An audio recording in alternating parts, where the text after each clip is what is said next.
Morning students. आज हम second time देखेंगे फंजाई के टॉपिक को।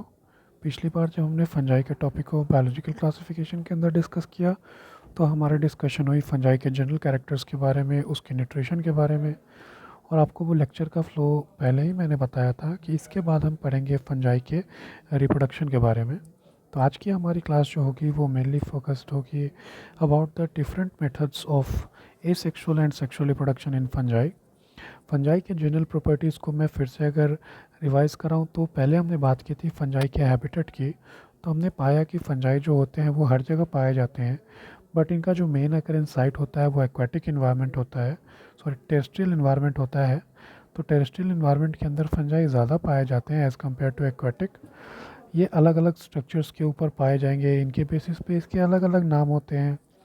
न्यूट्रिशन इज़ टोटली हेट्रोट्रॉपिक और इनके अंदर क्लोरोफिल के एब्सेंस होने के कारण autotrophic mode of nutrition is totally absent. Body structures के बारे में हमने भी बात की थी, तो हमें पता चला कि फंजाई कैन बी यूनिसेलुलर और मल्टीसेलुलर। और फंजाई के बॉडी को हम माइसीलियम कहते हैं, जो कि कुछ फिलामेंटस स्ट्रक्चर्स का बना होता है जो हाइफे कहलाता है। हाइफे ब्रांच हो सकता है या अनब्रांच हो सकता है। फिर हमने देखा कि माइसीलियम का types on the basis of presence of cross wall. तो ऐसी माइसीलियम जिसके अंदर cross wall is absent that is called as aseptate और सिनोसिटिक माइसीलियम, और जहाँ पे सेप्टा प्रेजेंट हो उसको हम कहते हैं सेप्टेट माइसीलियम के। फिर हमने दो टाइप देखे, प्राइमरी मोनोकैरियोटिक एंड सेकेंडरी या फिर dikaryotic mycelium.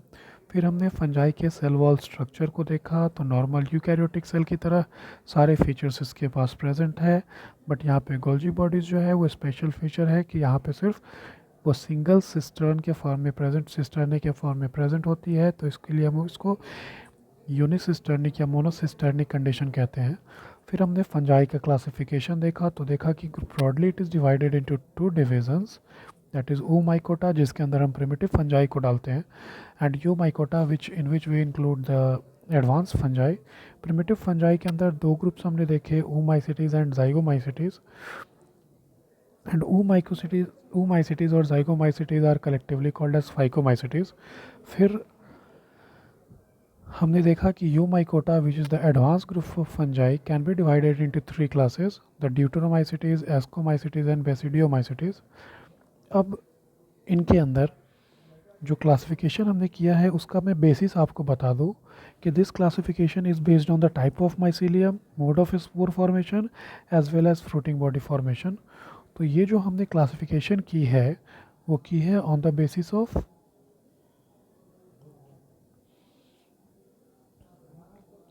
Type of mycelium. एक बार फिर से रिपीट कर दो कि माइसीलियम जो फंजाई की बॉडी होती है, मल्टीसेलुलर फंजाई की बॉडी को हम माइसीलियम कहते हैं, which is a group of hyphae. तो जो फंजाई की क्लासिफिकेशन हुई है वो बेसिस पे हुई है, माइसीलियम के आधार पे हुई है, किस प्रकार का वो स्पोर फॉर्मेशन करते हैं। So spore formation is the another basis, and on the basis of fruiting body formation. Fruiting body formation fungi के अंदर सेक्सुअल रिप्रोडक्शन के दौरान होगी। तो आज का हमारा जो मेजर फोकस है वो फंजाई के रिप्रोडक्शन का ही है। तो now let us see about the different methods of reproduction in fungi. और ये काफ़ी इम्पॉर्टेंट टॉपिक है क्योंकि देखा गया है कि रिसेंट टाइम्स में नीट के अंदर फंजाई के रिप्रोडक्शन से लेके काफ़ी सारे क्वेश्चंस अराइज किए गए हैं। So now let us talk about the reproduction in fungi.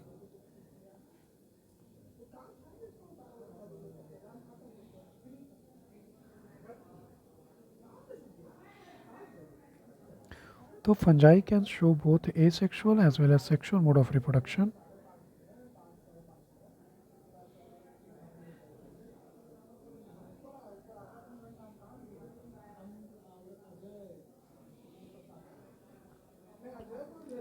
अब एसेक्सुअल रिप्रोडक्शन की मैं बात करूँ तो बहुत सारे मेथड्स से हो सकते हैं, जिनमें कुछ इंपॉर्टेंट मेथड्स को मैं यहाँ पे लिख रहा हूँ।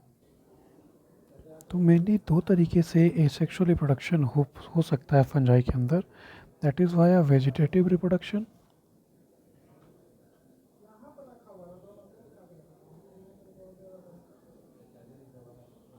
and the second method of asexual reproduction is spore formation.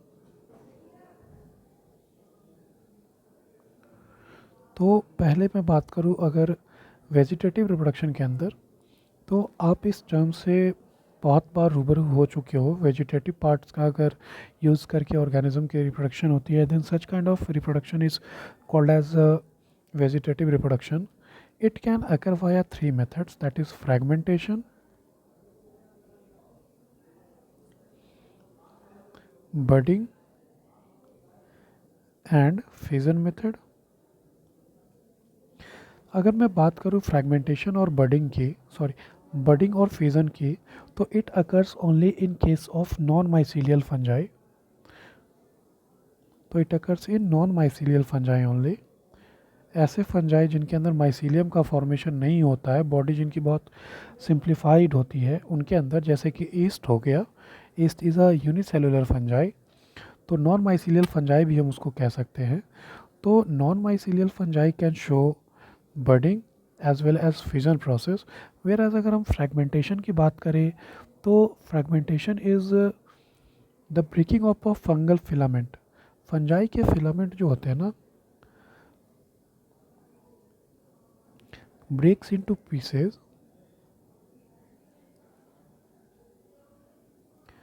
due to any reason, and from each piece a new fungi filament develops.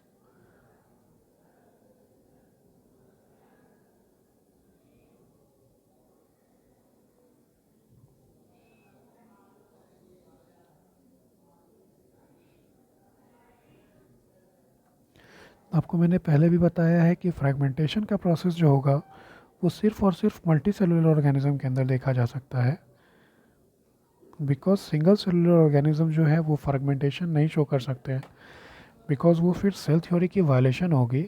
अगर एक सिंगल सेलुलर यूनिसेलुलर ऑर्गेनिज्म के अंदर फ्रैगमेंटेशन हुआ, तो that structure will be lesser than a cell.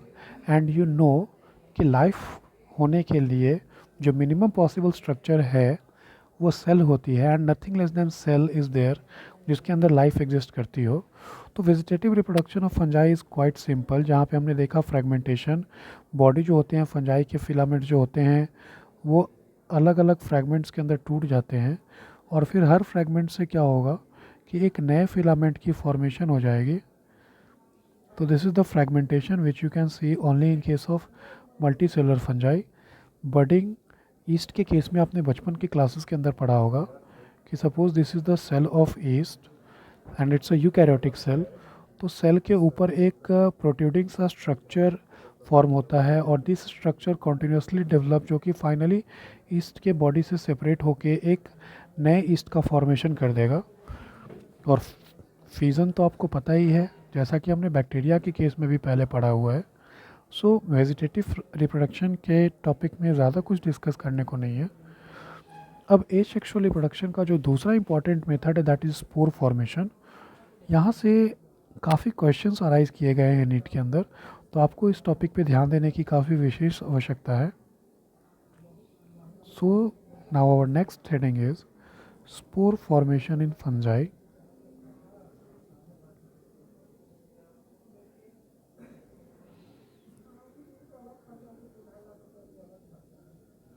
तो काफ़ी important topic है ये, और आपको फंजाई के अंदर बनने वाले सारे टाइप के स्पोर्स के बारे में मैं यहाँ पे बताऊँगा. हम लोग यहाँ पे एसेक्सुअल स्पोर की बात कर रहे हैं. एसेक्सुअल रिप्रोडक्शन और सेक्सुअल रिप्रोडक्शन, दोनों रिप्रोडक्शन के दौरान फंजाई के अंदर स्पोर फॉर्म होता है.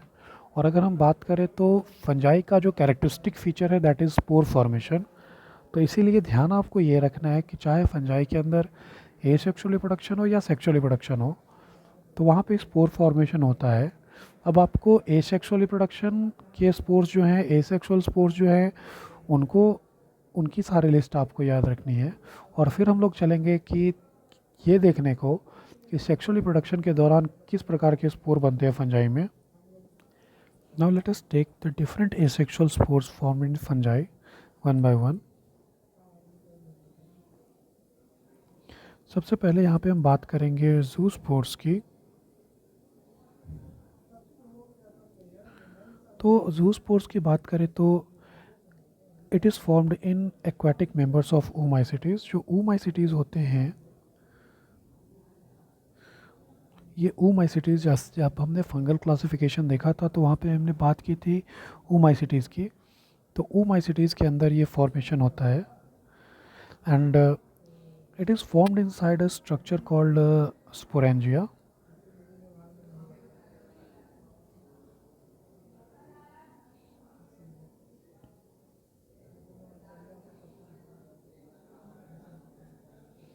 तो इसका फॉर्मेशन स्पोरेंजिया के अंदर होता है, hence it is also called as sporangiospore. And since it is formed inside sporangia, इसीलिए हम इसको इंडोस्पोर भी कह सकते हैं। Sporangia is a bag-like structure. It's a sac, or I should say a bag-like structure. अभी मैं यहाँ पे फॉर्म करने वाला हूँ एक जूस्पोर की। तो this is how a zoospore appears. It's a biflagellated spore. Here flagella is present. और फ्लैजिला जो होता है ये आपको पता है कि it's a locomotory structure.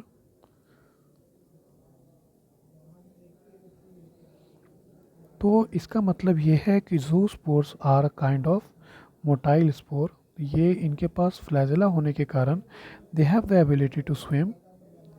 So these are motile spores. और आपको मैंने पहले ही बताया कि ये बनते हैं oomacetes के अंदर।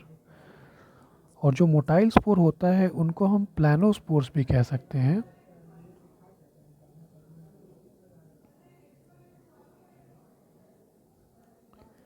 Now next kind of spore that we will see here is aplanospore. Aplanospores are that kind of spores जो नॉन मोटाइल होते हैं। जैसे कि हमने देखा कि प्लानोस्पोर्स का मतलब क्या है, मोटाइल स्पोर। तो ए प्लानोस्पोर का मतलब है नॉन मोटाइल स्पोर। तो इनके अंदर ए प्लानोस्पोर के अंदर फ्लैजिला इज एब्सेंट। फ्लैजिला के एब्सेंट होने के कारण ये जो स्पोर्स होते हैं they are non motile spore होते हैं। इनका भी फॉर्मेशन होता है स्पोरेंजिया के अंदर। So it is also a kind of endospore.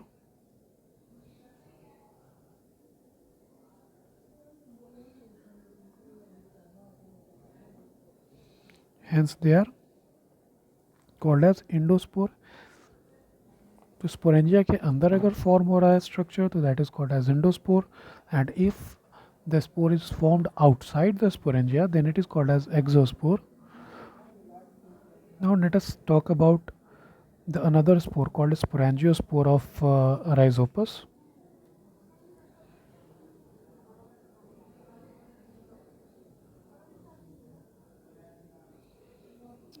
Sporangiospores are those spores which are formed inside sporangia. Sporangiospore is formed in the member of Zygomycetes. Zygomycetes के अंदर ये structures form होते हैं। जैसा कि एग्जांपल ले ले कुछ Zygomycetes का, तो Rhizopus is one of the example, जिसको आप कॉमन लैंग्वेज के अंदर ब्रेड मॉल्ड कहते हो, या फिर इसे आप चाहो तो ब्लैक मॉल्ड भी बुला सकते हो। And another example is mucor. They are called as dung mold. अब अगर हम बात करें स्पोरेंजियोस्पोर की तो they lack flagella, hence they are non motile. तो फ्लैजिला एब्सेंट होने के कारण sporangiospore are non motile spore. तो इनको आप ए प्लानोस्पोर भी कह सकते हो। This spore is thin walled spore. इसकी कैरेक्टरिस्टिक्स होती है कि इनके वॉल जो होते हैं वो थिन होते हैं। And since it is formed inside the sporangia so they are endogenous in origin.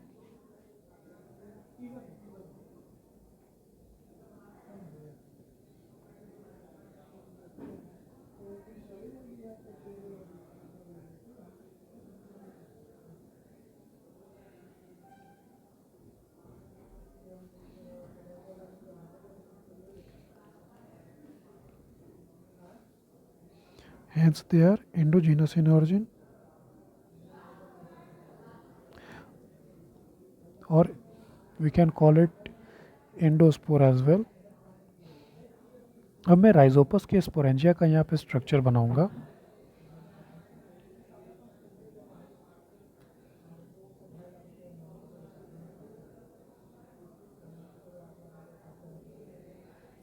So you should please draw it with me.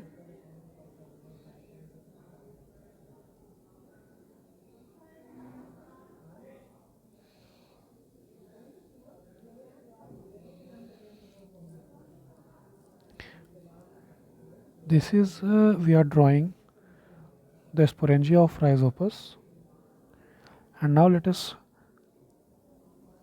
label the different parts of it. So this is the root like hyphae. आपको पता है कि fungi के body को आप hyphae कहते हो, which is a filamentous and branch structure, and a group of hyphae is called as mycelium. तो ये जो hyphae है ये एंकरेज का काम कर रहा है, रूट की तरह ये स्ट्रक्चर है, hence it is called as rhizoidal hyphae.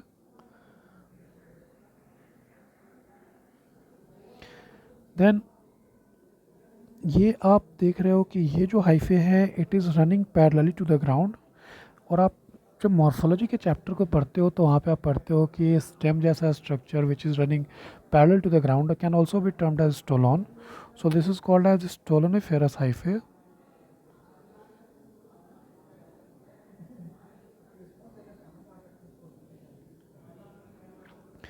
Now ये जो इरेक्ट हाइफे है जिसके ऊपर ये स्ट्रक्चर प्रेजेंट है, this structure is called as sporangia. और इस स्पोरेंजिया के अंदर आपको पता है कि स्पोर का फॉर्मेशन होगा. इनफैक्ट ऐसा कोई भी स्ट्रक्चर जिसके अंदर स्पोर का फॉर्मेशन होता है उसको हम कहते हैं स्पोरेंजिया. तो स्पोरेंजिया इस हाइफे के ऊपर फॉर्म हो रही है, ये इस इरेक्ट हाइफे के ऊपर फॉर्म हो रही है. So this hyphae is called as sporangiophore.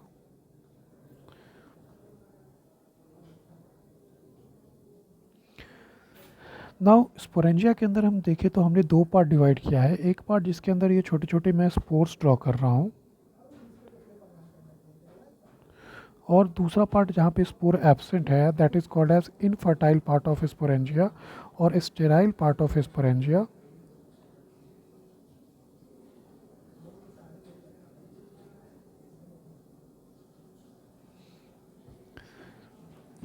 And fertile part जो है स्पोरेंजिया का, मतलब कि जहाँ पे स्पोर पाए जा रहे हैं that is called as fertile part of the sporangia. इन दोनों को डिवाइड करने वाली ये जो लाइन है, this line is called as columella. So columella is a line which divides the sterile part of the sporangia from fertile part of the sporangia. And what will happen कि जब इस structure के अंदर spores का formation हो जाएगा तो at maturity this sporangia will burst, इस स्पोरेंजिया का बर्स्टिंग होगी, and then the spores will be released and spores disperse हो जाएंगे. फिर जर्मिनेट होने के बाद वो नए फंजाई के हाइफे का फॉर्मेशन करेंगे. So this was the sporangia of Rhizopus.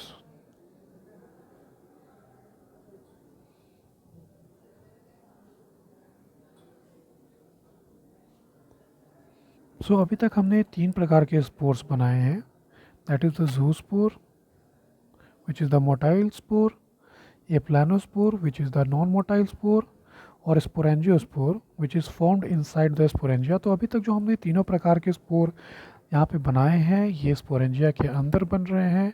Sporangia मैं आपको एक बार फिर से बता दूँ, स्पोरेंजिया इज़ दैट स्ट्रक्चर जिसके अंदर स्पोर का फॉर्मेशन होता है. और सिंस ये स्ट्रक्चर स्पोरेंजिया के अंदर बने हैं तो इसीलिए हम इन स्ट्रक्चर के ऑरिजिन को एंडोजीनस ऑरिजिन कह सकते हैं. Now let us see some other type of spore. The next kind of spore that we will discuss here that is क्लैमाइडोस्पोर.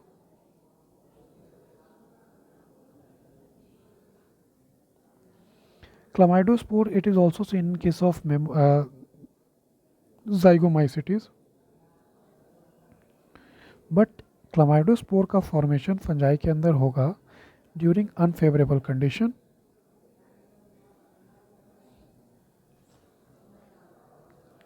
If you remember हमने पिछले क्लास के अंदर जब साइनोबैक्टीरिया के स्ट्रक्चर को पढ़ा था तो वहाँ पे भी हमने फिलामेंटस स्ट्रक्चर की बात की थी. तो साइनोबैक्टीरिया के फिलामेंट में हमने देखा था कि कुछ सेल्स जो होते हैं फिलामेंट के that has abundant food reserve, और अनफेवरेबल कंडीशन में फिलामेंट के वो सेल अपनी चारों तरफ एक थिक वॉल का फॉर्मेशन कर लेते हैं। वहाँ पे हम उसको एकाइनेट कहते थे, यहाँ पे हम इसको क्लामाइडोस्पोर कहते हैं। So chlamydospores are basically the cells of filament which have abundant food reserve and have protective wall against them. इनके केस में भी flagella is absent and it is formed during unfavorable condition and surrounded by a thick wall.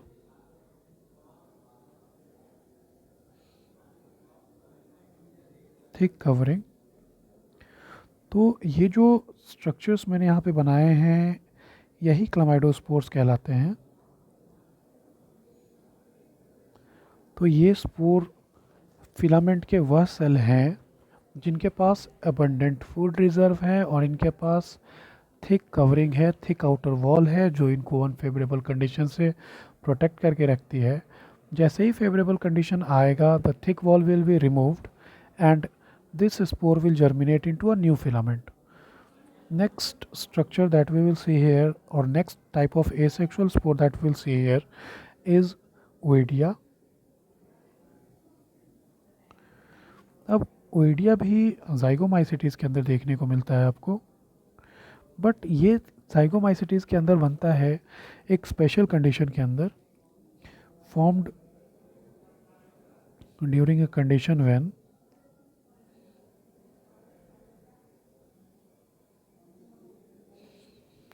the salt concentration is high or sugar concentration is high or the pH is very low। इस condition के अंदर इसका formation होता है। Suppose कि ये मैं fungi का एक हाइफे बना रहा हूँ। आपको पता है फंजाई की जो बॉडी होती है फिलामेंटस होती है, फिलामेंट मैंने यहाँ पे बनाया है। And then from the tip of the fungi some cells are cut, कुछ सेल्स रिलीज़ होते हैं जो डेवलप करते हैं और फाइनली ये डेवलप होके एक न्यू फिलामेंट का फॉर्मेशन करते हैं। कुछ केस में तो ये जो स्पोर्स में यहाँ पे टिप से कट होता हुआ दिखा रहा हूँ, these are called as oidia. कभी कभी ये ओइडिया जर्मिनेट होने से पहले ही बडिंग शो करने लगते हैं and this stage is called as torula stage.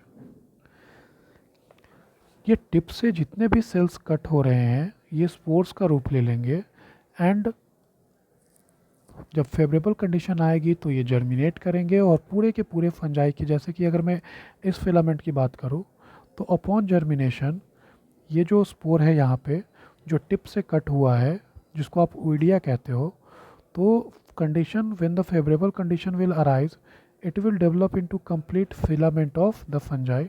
ये फंजाई के फिलामेंट को फॉर्म करेगा। अब आप देख रहे हो कि ये जो ओइडिया है it is formed outside the body of fungi. So इसके ऑरिजिन को हम एक्सोजीनस ऑरिजिन का बता सकते हैं and obviously we can see कि ओइडिया के अंदर आपको किसी भी टाइप का फ्लैजेला जो है वो देखने को नहीं मिल रहा है। So flagella is absent. इसका मतलब क्या है कि ये जो स्पोर्स हैं they are non motile spore.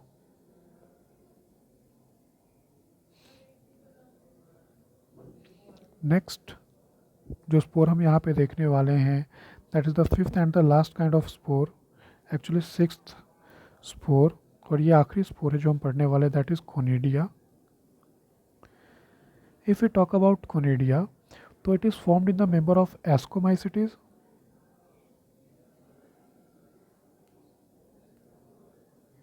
And deuteromycetes.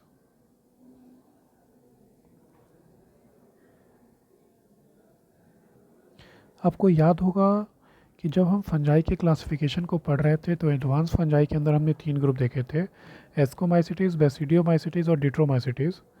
और आप ये बात हमेशा ख्याल में रखना कि बेसिडियोमाइसिटीज़ के अंदर asexual reproduction via spore formation is absent. तो अभी हम यहाँ पे एक कोनिडिया का स्ट्रक्चर बनाएंगे।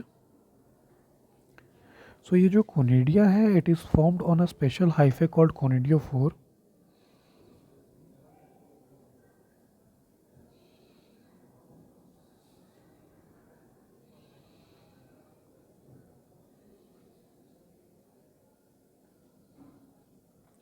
कोनिडियोफोर जो होती है ये हाइफे है फंजाई की. इट कैन बी ब्रांच्ड और इट कैन बी अनब्रांच्ड. आपको पता है हाइफे कैन बी ब्रांच्ड और अनब्रांच्ड. अब now let us see the structure of a conidiospore. तो इसके लिए मैं एस्कोमाइसिटीज फंजाई का एग्जांपल लूँगा.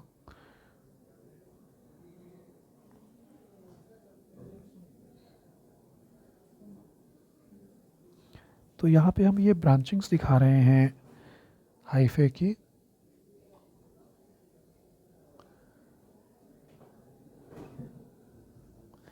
अब इन टॉप ब्रांचेस के ऊपर कुछ फ्लास्क टाइप के सेल्स प्रेजेंट होते हैं.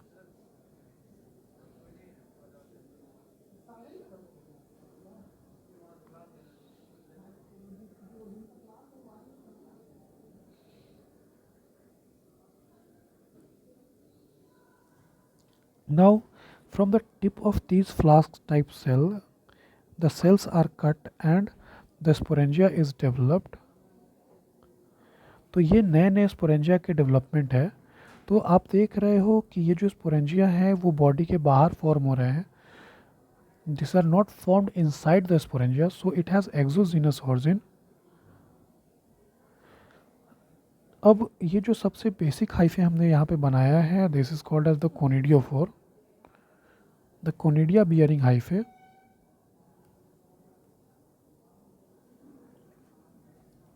कोनिडियोफोर की जो प्राइमरी ब्रांच है that is called as rami. This is the first branch और primary branch of conidiophore. Primary branch के बाद भी ये जो सेकेंडरी ब्रांच है that is called as metulae. This is the secondary branch.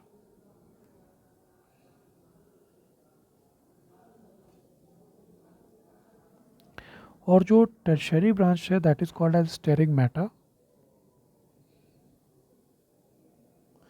और स्टेरिगमेटा के ऊपर आप देख रहे हो कि ये जो स्ट्रक्चर्स कट हो रही है दीज आर कोनिडिया और यू कैन से कोनिडियोस्पोर. अब आप देख रहे हो कि जो बेस पे है these are the young conidia and at the top there is mature conidia.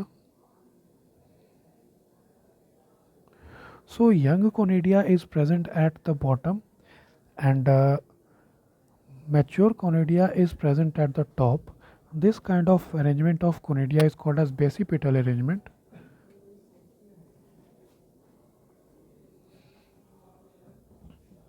So basipetal arrangement का मतलब है कि youngest conidia is present at the bottom.